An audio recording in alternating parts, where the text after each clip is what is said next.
Hey guys, Raphael here with Nova Cleaners. Let's talk about what to look for when you're buying a spray bottle.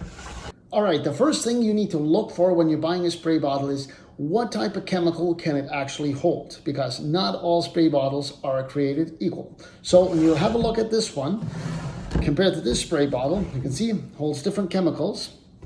But when you're looking at this bottle right here, so certain chemicals like bleach or even like strong stuff like pesticides, depending on what you use the spray bottle for, some bottles will actually end up leaking, and that's going to be a big problem for you. So you need to make sure that whatever spray bottle you buy is capable of holding that chemical and holding it safely.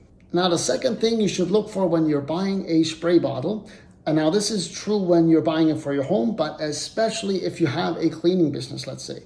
But make sure the spray bottle lets you know so you can easily mix the chemicals. So this one doesn't say anything on it, but this one right here, you can see it's nicely laid out. It just makes it very simple to properly mix the chemical versus the water ratio.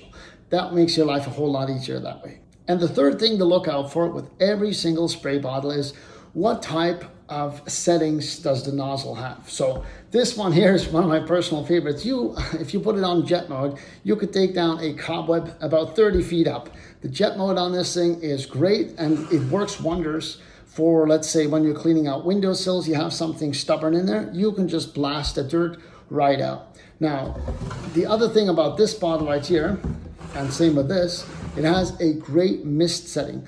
So when you're cleaning a mirror, either you want to spray the chemical on the cloth when you're cleaning or put it directly on the mirror, which I see most people do. Now, if you use a jet setting, that's going to go all over the place. So a nice mist setting will help you clean with a little bit more an aim towards it. So you can mist the entire mirror without getting chemicals all over the place. So it helps you clean. It's also great for office settings. When you're going to spray something, you want to make sure that you spray it on the cloth, but only on the cloth. You don't want to have any overspray on papers or anything like that. And another point, you make sure you look at your spray bottle and look at the spray nozzle. The durability of this is very important, unless you want to keep driving back and forth to a new store. If there's one thing that drives me nuts, is when you're going to clean something and the trigger just doesn't work. It's not bringing out the chemicals. So that is something that with a cheap spray bottle, you will run into this problem over and over again. But if you get something that is a really, durable brand, like this Zep bottle right here, then you don't have to worry about that, because these things are built to last.